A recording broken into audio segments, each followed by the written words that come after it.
Здравствуйте, с вами «Акцент». 27 октября по всей России отмечается День автомобилиста. И сегодня мы пригласили в студию начальника отделения технического надзора, отдела регистрационно-экзаменационной работы и технического надзора Управления ГИБДД МВД по Республике Кривошеева Алексея Евгеньевича. Алексей Евгеньевич, добрый день. Здравствуйте. Расскажите, пожалуйста, какова транспортная ситуация на дорогах республики сегодня?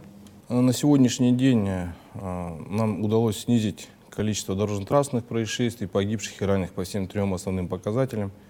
Абсолютные цифры — это у нас именно на сегодня 692 ДТП произошло в республике, 73 человека, к сожалению, погибло, и 914 человек получили различной степени травмы. А вот какое время года наиболее аварийно опасно? Ну, тут с какой стороны, с точки зрения подходить, если у нас вот в ближайшее время, то, что у нас идет смена сезонов и выпадает снег, местами образуется гололедица. Тут, конечно, водителям мы рекомендуем особо относиться к состоянию технического своего транспортного средства. Перед выездом проверить исправность рулевого управления, тормозной системы. Это, конечно же, шины и колеса, которые существенную роль играют при торможении. На этот момент обращаем внимание. Если мы говорим в общих чертах, какое время года, то летом, что у нас летом? Если водитель едет вне населенного пункта, где песчано-гравийное покрытие, это запыленность. Зимой, если мы говорим, то скоро у нас настанут холода, будут отрицательные температуры низкие. При движении, опять же, вне населенных пунктов, обращаю внимание, грузовых автомобилей, у нас выхлоп образовывает туман, то есть недостаточная видимость.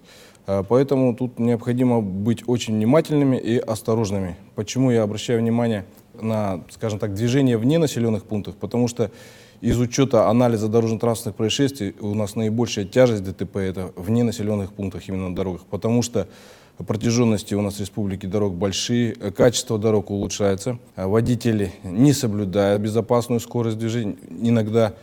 И у нас получается, если в городе у нас количество погибших в ДТП снижено по процентном отношении, то в ненаселенных пунктах при наименьшем количестве ДТП у нас людей погибает больше. Поэтому вот это я обращаю внимание. А вот какие профилактические мероприятия ведутся на дорогах республики? На дорогах республики у нас регулярно проводятся сплошные проверки водителей на предмет выявления водителей в нетрезвом состоянии. Это тоже у нас проблематика, скажем так, у нас допущено 80 дорожно-транспортных происшествий, при которых 18 человек погибло. Это именно состояние опьянения, так скажем. 116 получили различной степени травмы. Поэтому на особый упор на выявление таких водителей, тут же, пользуясь случаем, попрошу информировать органы внутренних дел о таких фактах, если они стали вам известны, или, возможно, будет движение водителя такого, потому что вы можете спасти не одну жизнь, скажем так. Потом, на что еще хотелось обратить внимание? Профилактика детского травматизма. Профилактика детского дорожно-транспортного травматизма. Мы работаем регулярно возле образовательных организаций. Тоже проводим лекции, беседы, привлекаем к ответственности, устанавливаем водителей, которые нарушают правила перевозки детей. Это мы не забывайте детские удерживающие устройства. Опять же, вернусь по движению вне населенных пунктах, особо вне населенных пунктов, потому что скорости большие. Даже если вы будете не виноваты, скажем так, водитель, кто-то вас подрезал, выехал на полувстречное движение, но произошло ДТП и машина потеряла управление, например, или столкновение, или опрокидывание, то по анализу ДТП дети, которые у нас находятся в детских удерживающих устройствах, получают незначительные травмы, в отличие от тех детей, которые не закреплены надлежащим образом в машине, которые при ДТП получают тяжелые, тяжкие травмы. У нас тоже дети страдают, пассажиры, к сожалению. Ну и дети-пешеходы, всем родителям, всем учителям.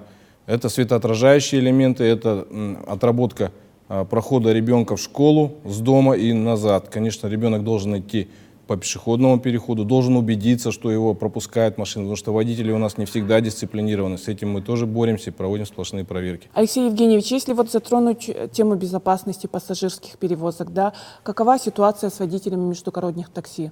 Вот в СМИ то и дело появляется информация об авариях с частниками, которые осуществляют междугородние перевозки. Ситуация с пассажирскими перевозками у нас на постоянном контроле руководства Министерства внутренних дел. Работаем во взаимодействии с Министерством транспорта и дорожного хозяйства и Восточно-Сибирским межрегиональным управлением государственного автодорожного надзора.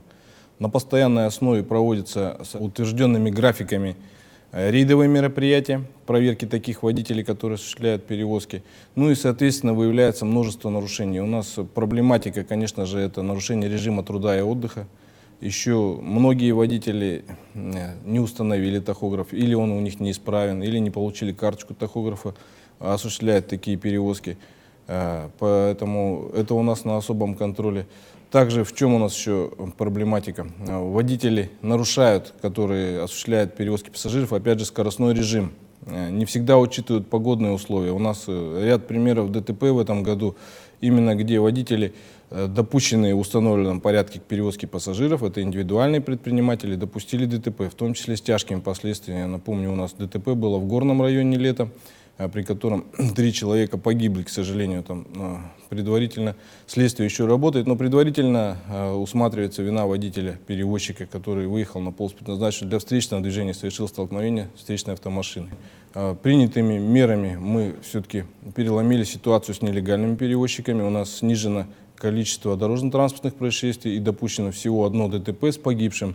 В этом году в Аймиконском районе водитель по договоренности предварительной взял 3 пассажиров и допустил опрокидывание, при котором 1 пассажир, к сожалению, скончался.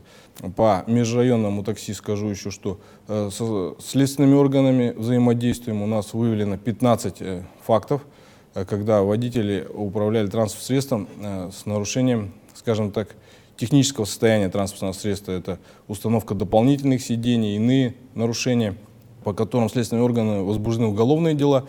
И уже по итогам 9 месяцев у нас рассмотрено 5 дел и привлечены к ответственности, установлены законодательством, такие водители.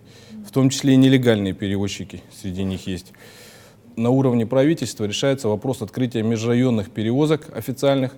Активно идет работа, и уже на сегодняшний день у нас открыт маршрут Якутск, Махсоголох, Якутск. Работает это и перевозчик, допущенный, лицензиат, соответственно, с автовокзала, проверенный, медик, механик. И также идет активно проработка открытия других маршрутов. В ближайшее время мы прорабатываем Нагорный в 2020 году, открыть в ту сторону. Намский район также в ближайшее время там по УДСу они устранят уличные дорожные сети неисправности, будут приниматься маршрут.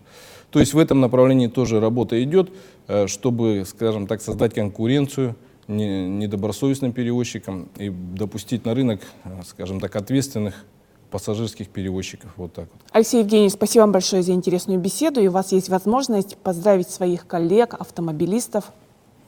Большое спасибо за предоставленную возможность. От себя лично и от руководства управления госавтоинспекции поздравляю весь водительский состав с таким хорошим праздником, Днем автомобилиста. Желаю безопасных дорог и всего хорошего в вашей служебной деятельности. Спасибо. Спасибо. С вами был «Акцент». До новых встреч.